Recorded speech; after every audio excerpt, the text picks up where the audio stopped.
Good evening, everyone, and welcome to the second live-streamed event of the Amherst Symphony Orchestra and Chamber Music program here at Amherst College. I'm Mark Lane Swanson, Senior Lecturer in Music, Conductor of the Orchestra, and Director of Classical Music Instrumental Performance here at Amherst College. A special welcome to Amherst alumni and families who are visiting with us virtually. Welcome. Tonight we observe the 100th anniversary of the adoption by Congress of the 19th Amendment to the United States Constitution, which states, "The right of citizens of the United States to vote shall not be denied or abridged on account of sex." The music you just heard performed by Amherst musicians studying both on and off campus was the signature anthem of that movement, March of the Women by Ethyl Smyth. Dame Smyth is the perfect composer for opening our concert tonight. Not only was she a highly regarded composer of international stature, who was friends with Brahms, Tchaikovsky, and Grieg, but she was also a highly active and visible leader in the suffrage movement in England. As a member of the Women's Social and Political Union, arrested in 1912 for throwing stones at the house of an opponent of women's suffrage, she spent 2 months in prison. At one point during her imprisonment, she heard a crowd of sympathizers gathered in the square outside her window singing her March of the Women, and she began to lead them with the only baton she had available, her toothbrush. I wish I didn't have to say that misogyny still permeates most areas of American life and has long held women back from positions of authority, leadership, and influence, not to mention being relegated to lower pay for equal work. In the field of classical or concert music, this has unfortunately also been the case.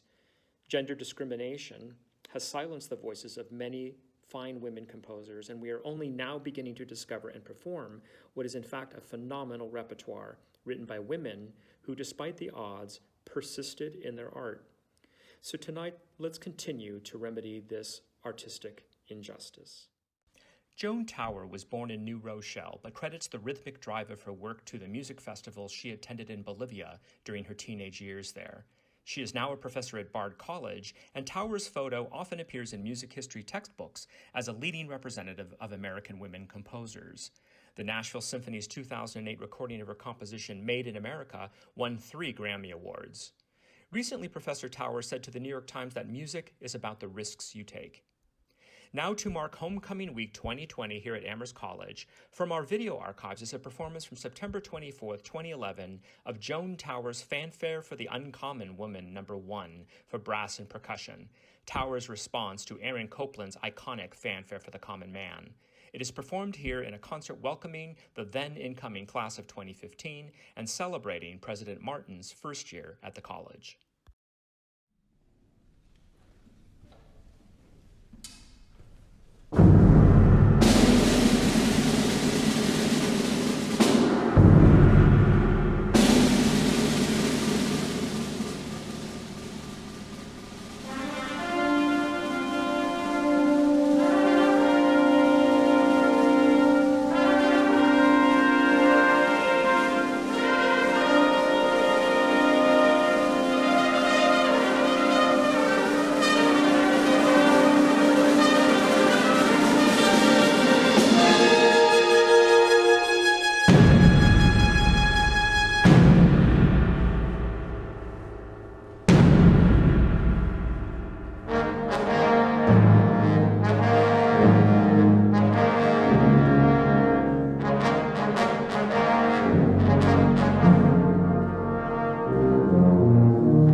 Saint Hildegard von Bingen is the first known great female composer of Western music, born 1098, died 1179.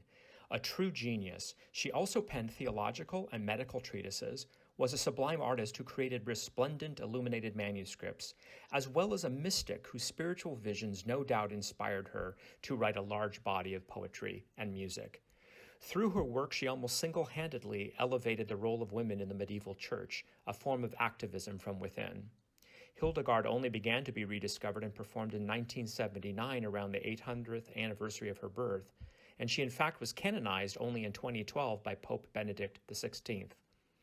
Hildegard's allegorical music drama, or sacred morality play, Ordo Virtutum, Order of the Virtues, written in 1151, depicts a woman's struggle to defend her 17 virtues from the influence of the devil. Hildegard's medieval-era plain chant in Latin leaves few clues as to performance practice or rhythmic execution, and what our on-campus strings of the Amherst Symphony Orchestra perform next represents only the vaguest approximation, without words at all, of her music. We perform O Filie Israhel, or Daughters of Israel, which addresses Hildegard's greatest of the virtues, humility. Daughters of Israel, God raised you from beneath the tree. Now remember how it was planted and rejoice, daughters of Zion.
Cécile Chaminade was a French composer of the late Romantic era.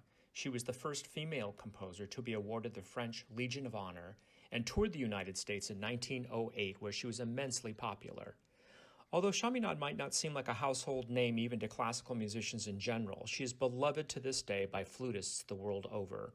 The next work on our program, Chaminade's Concertino in D major for flute and piano, was commissioned by the Paris Conservatory in 1902. Reed Dodson, our performer, is a very talented member of the class of 2024 who came to Amherst after performing as the only high school student member of the professional Charlottesville Symphony Orchestra.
The first American female classical composer who gained extraordinary renown was Amy Beach, born Amy Chaney in New Hampshire in 1867. She was a child prodigy at the piano and performed concertos in Boston with symphony orchestras while yet a teenager. However, she married Dr. Henry Harris Beach at 18 years of age, who ordered her to limit her public performances on piano to 2 a year, not to teach piano at all, and to focus on composition if she liked, but without the benefit of a tutor or even lessons. Despite this gender discrimination in her own household, she persisted, becoming an artist of the highest order of large-scale classical music. Her 1896 Gaelic Symphony was commissioned by no less than the Boston Symphony and was rapturously received even by the members of the all-male Second New England School, a quintet of composers based in Boston, one of whom wrote Beach and proclaimed her one of the boys, whether you like it or not. In fact, thereafter the Second New England School was known as the Boston Six, Beach being the youngest. Beach wrote countless songs and chamber music, and we are about to hear her Romance in A major for violin and piano. This work was written for the first great American woman solo violinist, another pioneer of her own, Maud Powell, for the 1893 Columbian Exposition in Chicago. This performance is a special treat because it gives us a rare opportunity to enjoy the gifts of two of Amherst College's wonderful adjunct faculty, Sarah Briggs on violin and Felix Margolin on piano. I, our students, and our department are deeply grateful to the selfless work our entire adjunct faculty do throughout every academic year to instruct and inspire our student performers.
Chrétien Hedwige is another French composer.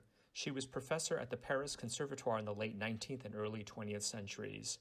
The wind quintet you are about to hear has long been popular in the United States and is a very bouncy and tuneful work.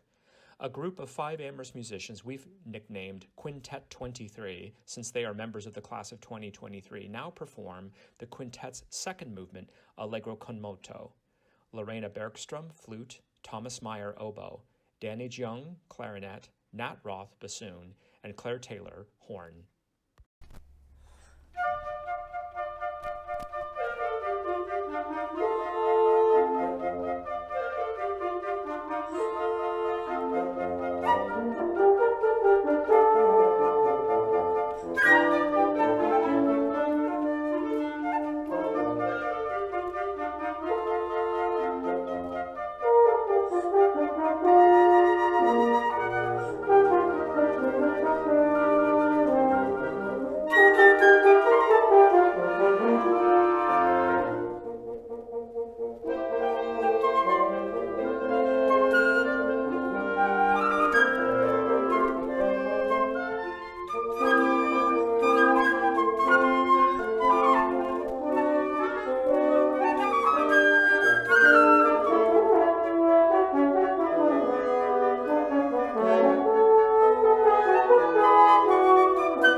next composer, Florence Price, was a 20th century composer and the first black female composer to have a symphony premiered by a major orchestra in the United States.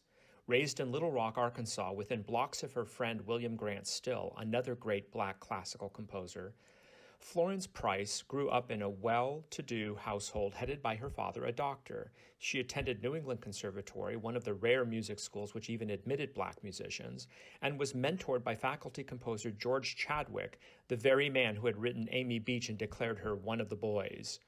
When Price returned to Little Rock, the city was rocked by resurgent racism. Her father lost his white patients and the family moved to Chicago.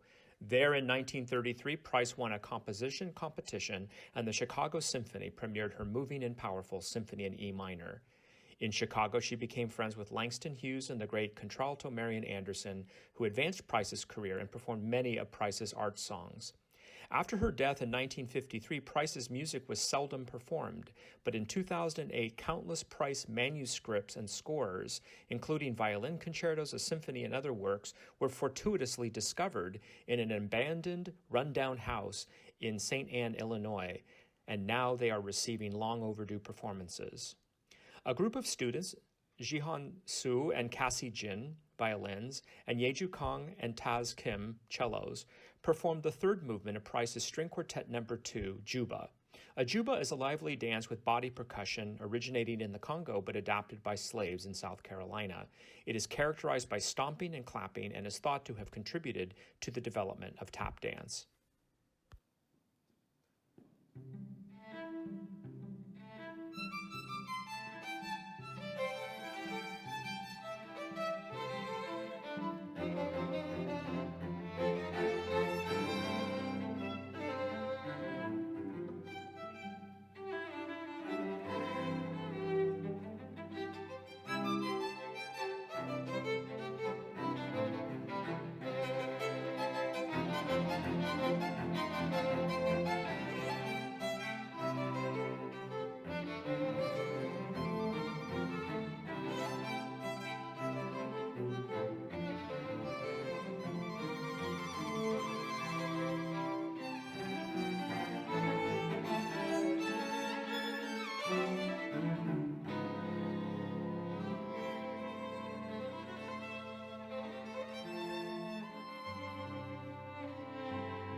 Valerie Coleman, our next composer, is a virtuosic flutist who has performed at Amherst and coached our students on 2 occasions in the past as the founder of the quintet Imani Winds. Imani is a Swahili word for faith, and her founding the Imani Quintet was in large part inspired by a desire to remedy underrepresentation of blacks in classical music performance. Our other on-campus wind quintet, Quintet 24, given that they are members of the class of 2024, will perform Umoja, subtitled The First Day of Kwanzaa. Umoja is also a Swahili word for unity. Reed, our performer in the Chaminade earlier, suggested the work, which Viviana Labarca, oboe, Janae Hong, clarinet, Davis Ranella, bassoon, and Cece Amory, horn, have learned, I might say, with much joy.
Our next composer, Twaafe Zwillich, like Joan Tower, is a composer whose picture also appears in music textbooks as a leading American female composer. She is the first female to win the Pulitzer Prize in Music for her first symphony. She is a member of the American Academy of Arts and Letters and is a distinguished professor at Florida State University. The work we feature here, Fantasy for Solo Violin, is a wonderful piece written as a competition requirement for the prestigious Indianapolis International Violin Competition in 2014. Our extraordinarily gifted violin soloist, Marie Liao, class of 2022, has provided an exciting audio recording of her unaccompanied performance. Marie is currently continuing her studies remotely in Seattle, where she lives with her family. She intends to pursue medicine as a career.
everyone. I'm Cameron Chandler, an honors grad in music of the class of 2020 and assistant director of instrumental music this year with Mark.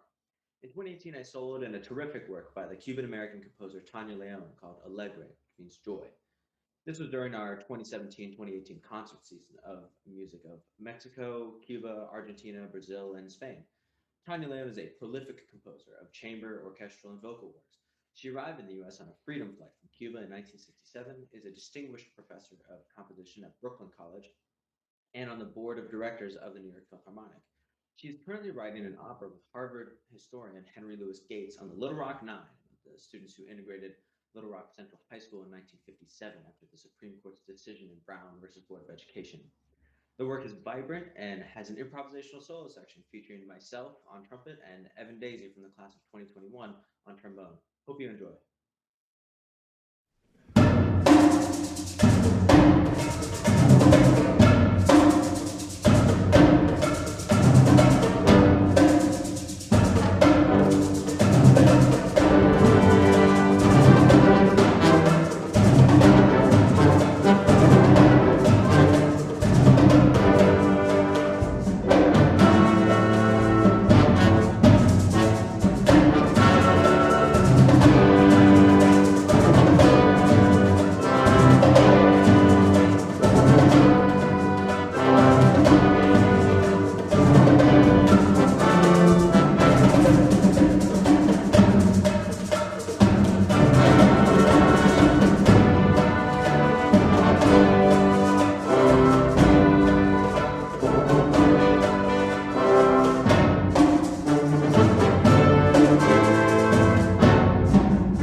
Thank you so much for joining us tonight in our tribute to trailblazing women composers who gave and continue to give voice to all women by defying the odds in writing and performing such amazing, diverse music. We close with a reprise of Ethyl Smyth's March of the Women as a reminder to all of us to vote this Tuesday, as Michelle Obama has said, as though our lives depend on it. Thank you. Have a good evening. See you next time.